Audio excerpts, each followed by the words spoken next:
Olá, bem-vindos à nossa jornada em busca do entendimento sobre o que é acessibilidade, mais especificamente acessibilidade aplicada a ambientes digitais.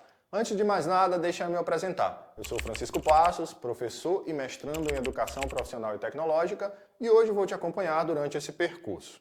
Neste primeiro momento, vamos mergulhar um pouco na história desde os primórdios da sociedade até os dias de hoje. Lembrando que o nosso objetivo aqui é entender coisas como acessibilidade, inclusão e exclusão ao longo da história, com foco na educação. E aí, preparados para uma viagem no tempo?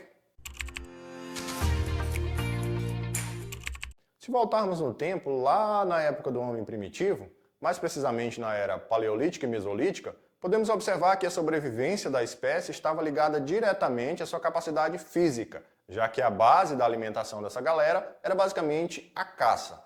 Um autor chamado Otto Marques Silva, de 1987, em sua obra chamada A Epopeia Ignorada, a pessoa com deficiência na história do mundo de ontem e de hoje, fala que é muito difícil imaginarmos como um homem ou uma mulher poderia sobreviver naquela época remota com uma deficiência física muito limitadora. A partir daí, já começamos a entender como o processo de exclusão social das pessoas com deficiência começou a ocorrer.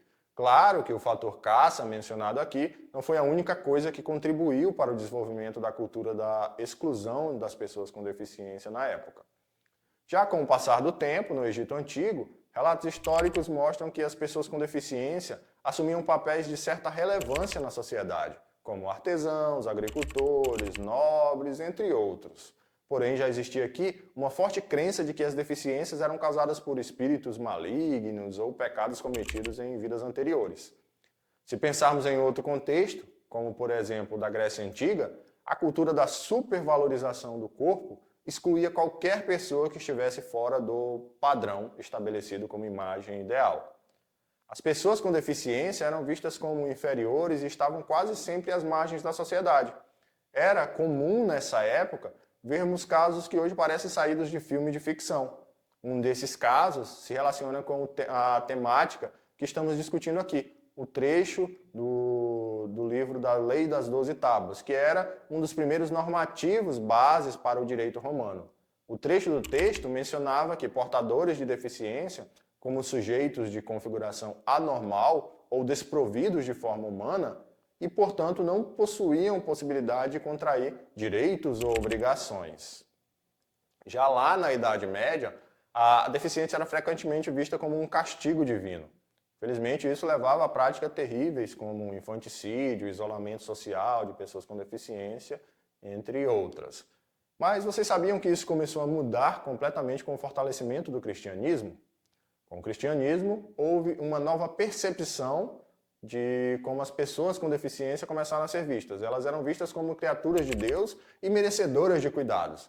Mas isso não significava inclusão social. Muitas vezes essas pessoas dependiam exclusivamente da família ou da igreja, sendo excluídas do convívio social e muitas vezes vivendo isoladas na própria casa. Agora, um ponto de virada, a partir do século XV, com os avanços da ciência, começamos a ver uma mudança significativa na forma como a pessoa com deficiência era percebida. Essa evolução de conceitos se estendeu até o século XIX, levando a abordagens que eram mais humanizadas. No Brasil, a partir do século XIX, começaram a surgir as primeiras iniciativas que eram voltadas para o acolhimento de pessoas com deficiência. A partir do ano de 1835, surgiram as tentativas de construção de projetos voltados para a inclusão de pessoas com deficiência. Neste ano, houve a proposição do projeto de lei proposto pelo então deputado federal Cornélio Ferreira França, datado de 29 de agosto de 1835, que previa a criação de classes especiais para surdos, mudos e cegos. As pessoas que nasciam em famílias ricas recebiam um tratamento diferente dos mais pobres, que eram reconhecidos como os miseráveis. Para a classe rica, seus entes com deficiência eram isolados da sociedade em luxuosas propriedades, embora financeiramente estáveis, eles ainda assim eram considerados um peso para a família e não tinham um papel social ou político no país. A maioria das ações de inclusão e de acessibilidade postas em prática durante o Império popularizaram o processo de exclusão da população portadora de deficiência e transtornos através de ações assistenciais e governamentais, focadas no isolamento da população que era assistida.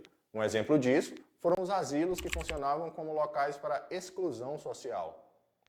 Ao refletirmos sobre a trajetória das pessoas com deficiência pela história, podemos salientar que uma série de transformações sociais, culturais e religiosas impactaram diretamente na forma como a sociedade aceita e entende a deficiência na atualidade. Desde a pré-história, podemos perceber que existe uma evolução no que diz respeito ao entendimento e ao tratamento de pessoas com deficiência. No entanto, muito ainda precisa ser feito, principalmente no que se refere à quebra de barreiras sociais e culturais, a fim de tornar os ambientes mais diversos, na sociedade, mais igualitários e inclusivos. É necessário refletir sobre os rastros que a história deixou e os caminhos que hoje encontramos, as barreiras e que temos para pensar em uma educação cada vez mais inclusiva. Então, encerro este momento com um convite à reflexão para a gente pensar como podemos individualmente ou coletivamente contribuir para que a educação seja verdadeiramente inclusiva. Que lições da história podemos aplicar para construir um futuro que seja mais justo e mais acessível para todos. Muito obrigado pela atenção, espero que este conteúdo tenha inspirado você a pensar e a agir em prol de uma educação mais inclusiva e acessível. Eu sou Francisco Passos e nos vemos em uma próxima oportunidade. Até mais!